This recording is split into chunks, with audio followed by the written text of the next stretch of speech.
കേരളം ഉൾപ്പെടെ രാജ്യത്തിന്റെ വിവിധ ഭാഗങ്ങളിൽ തെക്കു പടിഞ്ഞാറൻ മൺസൂൺ ഔദ്യോഗികമായി എത്തിയെങ്കിലും പ്രതീക്ഷിച്ചത്ര മഴ ഇതുവരെ ലഭിച്ചിട്ടില്ല. ജൂൺ മാസത്തിന്റെ ആദ്യ ദിവസങ്ങളിൽ ശക്തമായ മഴ ലഭിച്ച സംസ്ഥാനങ്ങളിൽ ഒന്നായ കേരളത്തിൽ 10-ാം തീയതിക്ക് ശേഷമുണ്ടായ മഴക്കുറവ് കാലാവസ്ഥാ നിരീക്ഷകരുടെ ശ്രദ്ധ ആകർഷിച്ചിട്ടുണ്ട്. സംസ്ഥാനത്തിന്റെ പല ജില്ലകളിലും തുടക്കത്തിൽ ലഭിച്ച മഴയുടെ ശക്തി പിന്നീട് കുറഞ്ഞതോടെ മൺസൂൺ സജീവതയിൽ വ്യക്തമായ ഇടിവ് രേഖപ്പെടുത്തി. കേരളത്തിൽ മാത്രമല്ല, കർണാടക, തമിഴ്നാട്, ഗോവ എന്നിവ ഉൾപ്പെടെയുള്ള തെക്കേ ഇന്ത്യൻ സംസ്ഥാനങ്ങളിലെയും മഴയുടെ അളവിൽ കുറവ് അനുഭവപ്പെട്ടു. തെക്കു പടിഞ്ഞാറൻ മൺസൂൺ സീസൺ ആരംഭിച്ചിട്ട് 2 ആഴ്ച പിന്നിട്ടിട്ടും രാജ്യത്തിന്റെ ഭൂരിഭാഗം മേഖലകളിലും മഴ സാധാരണ നിലയിൽ എത്തിയിട്ടില്ലെന്നാണ് കണക്കുകൾ വ്യക്തമാക്കുന്നത്. ജൂൺ 1 മുതൽ ജൂൺ 17 വരെയുള്ള കാലയളവിൽ രാജ്യത്ത് ലഭിച്ച മഴ ദീർഘകാല ശരാശരിയേക്കാൾ ഏകദേശം 38% കുറവാണെന്ന് കാലാവസ്ഥാ നിരീക്ഷണ വിവരങ്ങൾ സൂചിപ്പിക്കുന്നു. എന്നിരുന്നാലും ജൂൺ അവസാന വാരത്തോടെ അന്തരീക്ഷ സാഹചര്യങ്ങൾ കൂടുതൽ അനുകൂലമാവുകയും മഴയുടെ ശക്തി ക്രമേണ വർദ്ധിക്കുമെന്നും വിദഗ്ധർ പ്രതീക്ഷിക്കുന്നു. കേരളത്തിനും അയൽ സംസ്ഥാനങ്ങൾക്കും പുറമെ ഉത്തരേന്ത്യൻ സംസ്ഥാനങ്ങളായ ഉത്തർപ്രദേശ്, ഡൽഹി തുടങ്ങിയ പ്രദേശങ്ങളിലും ജൂലൈ മധ്യത്തോടെ കൂടുതൽ വ്യാപകവും ശക്തവുമായ മഴ ലഭിക്കുമെന്നാണ് വിലയിരുത്തുന്നത്.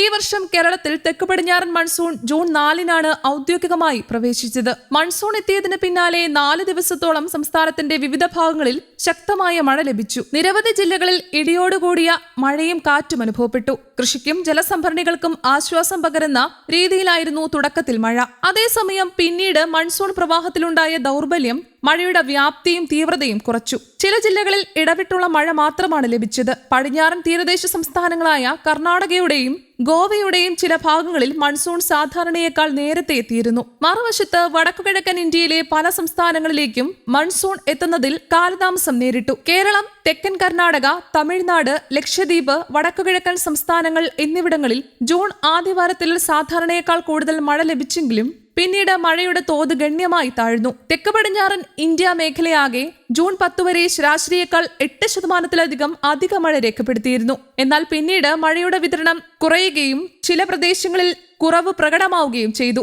ഇന്ത്യയുടെ കാലാവസ്ഥ വ്യവസ്ഥയിൽ തെക്കു പടിഞ്ഞാറൻ മൺസൂണിന് അതീവ പ്രാധാന്യമുണ്ട്. ജൂൺ മുതൽ സെപ്റ്റംബർ വരെയുള്ള 4 മാസങ്ങളിലാണ് രാജ്യത്തിന്റെ വാർഷിക മഴയുടെ 70%-ലധികവും ലഭിക്കുന്നത്. കാർഷിക മേഖലയുടെയും ജലസ്രോതസ്സുകളുടെയും പ്രധാന ആശ്രയമായ ഈ മഴക്കാലം രാജ്യത്തിന്റെ സമ്പദ് വ്യവസ്ഥയെയും ഭക്ഷ്യോൽപാദനത്തെയും നേരിട്ട് സ്വാധീനിക്കുന്നതാണ്. സാധാരണയായി മെയ് 3-ാം വാരത്തോടെ ആൻഡമാൻ കടലിൽ പ്രത്യക്ഷപ്പെടുന്ന മൺസൂൺ പിന്നീട് ശക്തി പ്രാപിച്ച് ജൂൺ ആദ്യത്തോടെ കേരള തീരത്ത് എത്താറുണ്ട്. അവിടെ നിന്ന് ക്രമേണ രാജ്യത്തിന്റെ വിവിധ ഭാഗങ്ങളിലേക്ക് വ്യാപിക്കുന്നതാണ് പതിവ്. അതേസമയം മഹാരാഷ്ട്രയിൽ മൺസൂണിനായുള്ള കാത്തിരിപ്പ് ഇപ്പോഴും തുടരുകയാണ്. സംസ്ഥാനത്തിന്റെ വലിയൊരു ഭാഗത്തേക്ക് മൺസൂൺ വ്യാപിക്കേണ്ട സമയമായിട്ടും വ്യക്തമായ മുന്നേറ്റം രേഖപ്പെടുത്തിയിട്ടില്ല.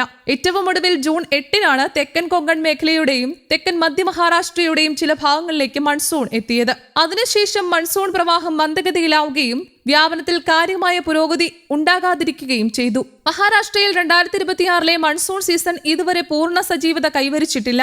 ജൂൺ ആദ്യവാരത്തിൽ തെക്കൻ കൊങ്കൺ മേഖലയിലും തെക്കൻ മധ്യ മഹാരാഷ്ട്രയിലെ ചില പ്രദേശങ്ങളിലുമാണ് ആദ്യമായി മൺസൂൺ പ്രവേശിച്ചത്. എന്നാൽ തുടർന്ന് അന്തരീക്ഷത്തിലെ അനുകൂല ഘടകങ്ങൾ ക്ഷയിച്ചതോടെ മൺസൂൺ മുന്നേറ്റം തടസ്സപ്പെട്ടു. കഴിഞ്ഞ ഏതാനും ദിവസങ്ങളായി അറബിക്കടലിലും പടിഞ്ഞാറൻ തീരപ്രദേശങ്ങളിലും കാലാവസ്ഥാ വ്യവസ്ഥയിൽ മാറ്റങ്ങൾ പ്രകടമാകുന്നുണ്ട്. ഇതിന്റെ പശ്ചാത്തലത്തിൽ ജൂൺ 23-ഓടെ മൺസൂൺ വീണ്ടും ശക്തി പ്രാപിക്കാനും മഹാരാഷ്ട്രയുടെ കൂടുതൽ മേഖലകളിലേക്ക് വ്യാപിക്കാനും സാധ്യതയുണ്ടെന്നാണ് കേന്ദ്ര കാലാവസ്ഥാ വകുപ്പ് വിലയിരുത്തുന്നത്.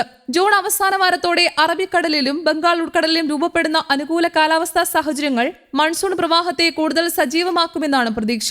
അങ്ങനെ സംഭവിച്ചാൽ കേരളം ഉൾപ്പെടെയുള്ള ദക്ഷിണേന്ത്യൻ സംസ്ഥാനങ്ങളിലും തുടർന്ന് മധ്യ ഉത്തരേന്ത്യൻ മേഖലകളിലും വ്യാപകമായ മഴ ലഭിക്കാനുള്ള സാധ്യത ഉയരും. മഴക്കുറവ് മൂലം ആശങ്കയിലായ കർഷകർക്കും ജലവിഭവ മേഖലയ്ക്കും ഇത് വലിയ ആശ്വാസമാകുമെന്നാണ് കരുതുന്നത്. News desk, Kerala Kaumudi.